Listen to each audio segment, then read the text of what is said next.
രാഹുൽ മാങ്കൂട്ടത്തിനെതിരായ നടപടികൾ വേഗത്തിലാക്കാൻ പോലീസ്. പുറത്തുവന്ന ശബ്ദ സന്ദേശങ്ങൾ ഫോറൻസിക് പരിശോധനയ്ക്ക് അയക്കും. തുടർന്ന് ഇരകളായ പെൺകുട്ടികളെ കണ്ടെത്താനാണ് പോലീസിന്റെ ശ്രമം. നടപടി ഉണ്ടാകുമെന്ന മുഖ്യമന്ത്രിയുടെ പ്രതികരണത്തിന് തൊട്ടു പിന്നാലെയായിരുന്നു ക്രൈംബ്രാഞ്ച് രാഹുൽ മാങ്കൂട്ടത്തിനെതിരെ കേസെടുത്തത്. പുറത്തുവന്ന ശബ്ദ സന്ദേശങ്ങളിൽ വസ്തുത ഉണ്ടെന്ന സൂചന പോലീസിനുണ്ട്. പക്ഷേ ശബ്ദം രാഹുലിൻ്റേതെന്ന് തന്നെയാണ് ഉറപ്പിക്കുകയാണ് ആദ്യപടി. അതിന് ശബ്ദ സന്ദേശങ്ങൾ ഫോറൻസിക് പരിശോധനയ്ക്ക് അയക്കും. മാധ്യമങ്ങളിലൂടെ പുറത്തുവന്ന ശബ്ദങ്ങളിൽ ഇരയുടെ ശബ്ദം തിരിച്ചറിയാതിരിക്കാൻ മാറ്റിയിട്ടുണ്ട്. ഇതിന്റെ ഒറിജിനൽ കണ്ടെത്താനും പോലീസ് ശ്രമിക്കുന്നുവെന്നാണ് വിവരം. കേസിൽ ഇതുവരെ ഇരകളുടെ പരാതിയില്ല. ഇത് ലഭിക്കണമെങ്കിൽ ഇരകളായ യുവതികളെ കണ്ടെത്തണം.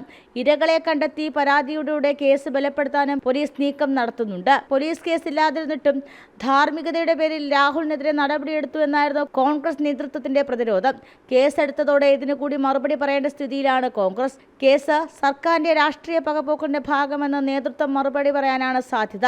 അതേസമയം രാഹുലിന്റെ രാജി ആവശ്യപ്പെട്ട് ബിജെപിയും ഭരണപക്ഷവും പ്രതിഷേധം ശക്തമാക്കും. ഷാഫി പറമ്പിലിനെതിരെ ഇന്നലെ ഉണ്ടായ പ്രതിഷേധം സമാന രീതിയിൽ തുടരാൻ തന്നെയാണ് സാധ്യത. ജനം, തിരുവനന്തപുരം.